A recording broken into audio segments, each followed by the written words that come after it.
성경의 첫 페이지를 열면 우리는 인류의 고향이자 모든 생명이 시작된 완벽한 낙원 에덴 동산과 마주하게 돼요. 하지만 수천 년의 세월이 흐르는 동안 에덴은 그저 신화 속의 상징이나 인간의 상상력이 만들어낸 유토피아로만 여겨져 왔지요. 발밑에 밟히는 메마른 먼지와 거친 모래 위에서 낙원의 흔적을 찾기가 불가능해 보였기 때문입니다. 그런데 현대 과학의 눈이라 불리는 미국 항공우주국, 즉 나사의 랜드셋 위성이 찍어보는 사진 한 장이 전 세계 신학계와 고고학계를 큰 충격에 빠뜨렸어요. 1980년대 후반 고고학자들은 이 위성 영상을 분석하던 중 사막의 깊은 모래층 아래에 거대한 물줄기가 흘렀던 흔적을 발견했지요. 그것은 지금은 완전히 말라버린 유령의 강이었어요. 이 강줄기의 이름은 와디 알 바틴이에요. 현재는 비가 거의 오지 않는 메마른 골짜기에 불과하지만 위성 영상이 포착한 강바닥의 폭과 지질학적 침식 흔적은 이곳이 과거에 엄청난 유량을 자랑하던 거대한 강이었음을 증명하고 있었죠. 이 발견은 성경 창세기 2장에 기록된 네 강에 대한 지리학적 실마리를 푸는 결정적인 열쇠가 되었어요. 당시 조사를 주도했던 미주리 주립대학교의 고고학 교수 주리스 자린스는 전율을 느꼈다고 해요. 그가 발견한 것은 단순한 지형의 변화가 아니었거든요. 그것은 성경이 그토록 구체적으로 기록했던 낙원의 좌표가 실제했음을 알리는 고대의 영수증과도 같았기 때문이지요. 인류의 기억 속에서 사라졌던 낙원의 문이 과학의 정밀한 렌즈를 통해 다시금 열리기 시작한 순간이었어요. 우리는 이제 질문을 던져야 해요. 왜 성경은 그토록 자세하게 에덴의 지리를 설명했을까요? 그리고 왜 수천 년 동안 우리는 그 분명한 증거를 보지 못했던 걸까요? 오늘 우리는 성서 고고학의 권위 있는 기록과 히브리어 원어의 비밀, 전설이 아닌 역사로서의 에덴을 직접 찾아가 보려 해요.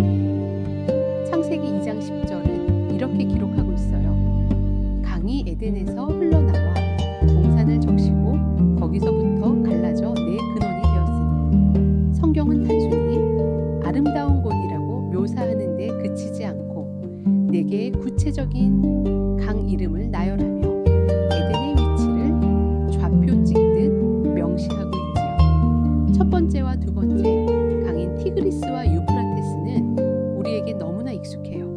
지금도 이라크와 터키를 가로질러 흐르고 있는 생명의 젖줄이니까요. 하지만 문제는 나머지 두 강, 즉 비손과 기온입니다. 역사학자들은 오랫동안 이 두 강의 정체를 찾지 못해 에덴 동산의 존재를 의심해왔지요. 사라진 강은 곧 사라진 신화를 의미한다고 믿었으니까요.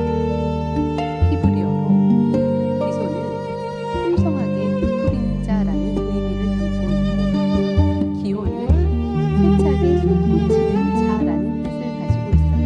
이 이름들은 단순히 이름이 아니라 강의 성격과 유량을 묘사하는 형용사였지요. 성경을 비손강은 금이 있는 하루가 온 땅을 불렀으며 그 땅에 금은 순금이요 그곳에는 베들령과 호마노도 있다고 아주 세밀하게 묘사해요. 놀랍게도 사우디아라비아의 서부 고원지대에는 지금도 마하드아드 다합이라 불리는 거대한 금광이 존재해요. 우리말로 번역하면 황금의 요람이라는 뜻이지요. 이곳은 고대 세계에서 가장 풍부한 금과 보석이 나던 곳이었어요. 주리스 자린스 교수는 바로 이곳에서 시작되어 페르시아만으로 흘러가는 와디 알 바틴의 물줄기가 성경이 말한 비손 강이라는 가설을 세웠어요. 지금은 비 한 방울 내리지 않는 죽음의 땅이지만 지질학적으로 약 1만 년 전에서 6천 년 전 사이, 즉 성경의 연대기와 맞물리는 시기에 이 지역은 매년 몬순 기후의 영향을 받는 풍요로운 열대우림에 가까웠어요. 성경이 기록한 하윌라 온 땅을 두르는 강은 결코 허구가 아니었어요. 그것은 당시 사람들에게는 너무나 당연한 지리적 상식이었던 것이죠. 비손 강의 정체가 밝혀지자 학자들의 시선은 두 번째 사라진 강인 기온으로 향했어요. 성경은 기온강이 구스 온 땅을 둘렀다고 말해요. 흔히 구스라고 하면 아프리카의 에티오피아를 떠올리지만 히브리어 원어 구쉬는 고대 메소포타미아의 카시트 왕조를 일컫는 말이기도 했어요. 이는 오늘날 이란 서부의 자그로스 산맥 지역을 의미하죠. 실제로 이 지역에는 지금도 카룬강이라는 거대한 물줄기가 흐르고 있어요. 이 강은 자그로스 산맥에서 발원하여 티그리스, 유프라테스와 합류하는데 고대 명칭과 지리적 요건이 성경의 기온강과 놀라울 정도로 일치해요. 즉, 성경이 지목한 에덴의 위치는 북쪽의 티그리스와 유프라테스, 서쪽의 비손, 동쪽의 기온이 하나로 모이는 지점이었던 셈이지요. 그 지점은 바로 현재의 페르시아만 북부 해안선 아래에 잠겨있는 거대한 분지예요. 주리스 차렌스 교수는 인류 최후의 낙원 에덴이 지금의 바다 아래 묻혀 있다고 주장해요. 마지막 빙하기가 끝나고 해수면이 상승하던 시기, 풍요로운 저녁의 분지가 바닷물에 잠기면서 인간은 그 낙원을 떠나야만 했고 그 기억이 성경의 기록으로 보존되었다는 것이죠. 우리는 성경의 기록이 얼마나 정밀한지를 다시 한번 깨닫게 돼요. 이게 단순히 동방의 어딘가라고 뭉뚱그리지 않고 금이 나는 곳, 보석이 박힌 땅, 강의 흐름을 정확히 묘사한 이유는 그것이 실제 존재했던 장소임을 후대에 알리기 위함이었어요. 아담과 하와가 밟았던 그 흙은 상상의 산물이 아니라 지금도 지구 어느 지층 속에 깊이 잠들어 있는 물리적 실체였던 거예요. 하나님이 지으신 그 모든 것을 보시니 보시기에 심히 좋았더라는 창세기의 고백처럼 고고하게 찾아낸 에덴의 지형은 완벽한 생태계의 결합체였어요. 내강이 합쳐지는 지점은 민물과 바닷물이 만나고 산맥의 서늘함과 평원의 풍요로움이 공존하는 지상 최고의 명당이었죠. 인간이 가장 행복했을 그 장소는 이제 과학의 힘으로 우리 눈앞에 그 형체를 드러내고 있어요. 하지만 에덴의 지리적 위치를 찾는 것보다 더 중요한 것은 왜 우리가 그곳에서 쫓겨나야 했어요. 그 상실의 아픔이 인류의 역사에 어떤 흔적을 남겼느냐죠. 성경은 인간이 죄를 짓자마자 가장 먼저 한 행동이 숨는 것이었다고 기록해요. 하나님과의 관계가 깨진 순간 낙원은 더 이상 낙원이 아니게 된 것이죠. 아담의 마음을 한번 상상해보면 어제까지만 해도 향기로운 열매와 시원한 강물이 가득했던 곳에서 이제는 생존을 위해 흙과 사투를 버려야 하는 처지가 되었어요. 히브리어로 에덴은 기쁨 혹은 즐거움이라는 뜻이에요. 지리적 에덴을 잃어버렸다는 것은 곧 삶의 근원적인 기쁨을 상실했다는 의미와 일치하죠. 심리학자들은 인간에게 본능적으로 존재하는 고향에 대한 향수가 사실은 에덴에 대한 유전적 기억이라고 말하기도 해요.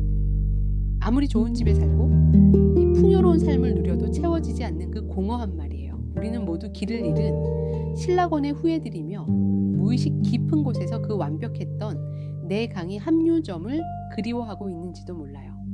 창세기 3장 24절은 하나님이 그 사람을 쫓아내시고 에덴 동산 동쪽에 그룹들과 두루 도는 불칼을 두어 생명 나무의 길을 지키게 하시니라고 전해요. 이 불칼은 단순한 바리케이드가 아니었어요.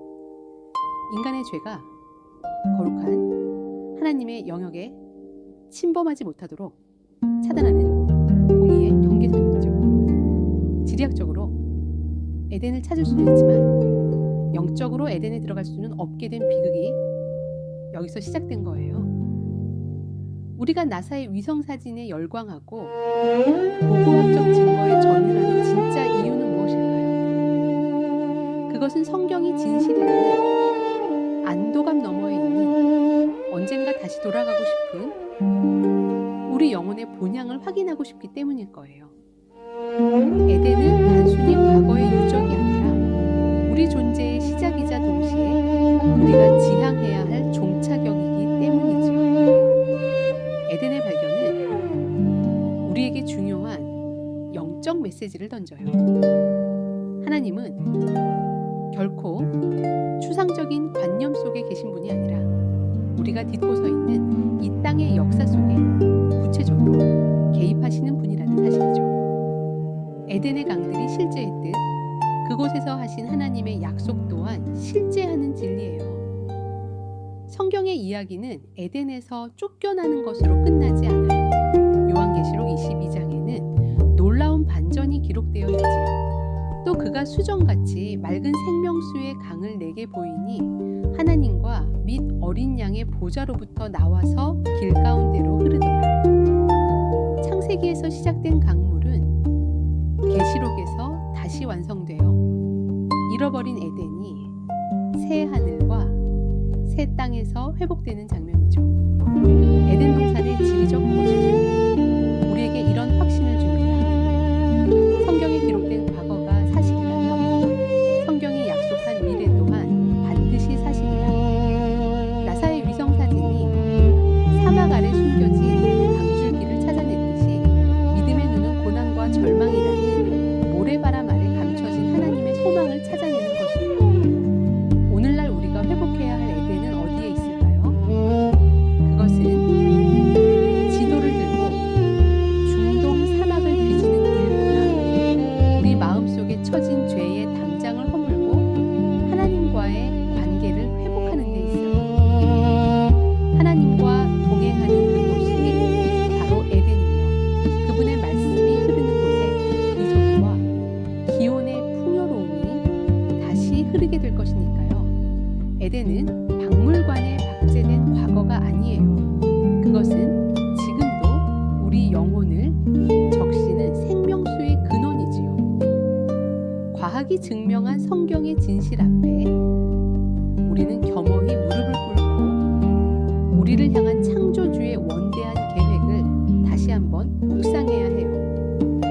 당신의 삶에는 지금 에덴의 강물이 흐르고 있나요? 오늘 우리는 나사의 위성사진과 고고학적 증거들을 통해 신화의 안개 속에 가려졌던 에덴 동산의 실체를 추적해 보았어요. 와디알 바틴과 카룬강 그리고 사라진 내강의 합류점은 성경이 얼마나 철저한 역사적 사실 위에 서 있는지를 침묵 속에 웅변하고 있었지요. 하지만 고고학적 발견보다 더 놀라운 것은 하나님께서 여전히 우리를 에덴으로 초대하고 계신다는 사실이에요. 비록 불칼이 앞을 가로막고 죄의 결과로 낙원을 떠나왔지만 그분은 아들 예수 그리스도를 통해 그 닫혔던 문을 다시 여셨지요. 이제 에덴은 찾아야 할 유적이 아니라 믿음으로 누려야 할 실제가 되었어요. 여러분은 오늘 어떤 에덴을 꿈꾸시나요? 세상이 주는 일시적인 즐거움이 아니라 영원히 마르지 않는 생명수의 강가에서 누리는 참된 평안을 갈구하고 있지는 않으신가요? 성경이 증명하는 진리는 명확해요. 우리는 우연히 던져진 존재가 아니라 완벽한 낙원에서 시작되어 영광스러운 본향으로 돌아가는 여행자들이라는 것이죠. 인류의 시작이 이토록 경이로웠다면 그 인류를 보존하시기 위한 하나님의 다음 계획은 얼마나 더 거대했을까요? 에덴에서 쫓겨난 인류가 마주하게 된 또 다른 심판과 구원의 기록, 노아의 방주, 그 섬뜩한 홍수의 현장 뒤에 숨겨진 인간의 심리와 하나님의 눈물을 다음 시간에 함께 나누어 보려 해요. 오늘의 여정이 여러분의 신앙의 지적인 확신과 영적인 떨림이 되었기를 소망해요. 에덴의 강물은 지금 이 순간에도 당신의 마음 문을 두드리고 있습니다. 하늘의 창이 열리고 땅에 깊은 샘들이 터졌을 때 방주 안에 8명은 무엇을 보았는가? 시즌1 에피소드 차 노아의 방주에 탄 8명만 알았던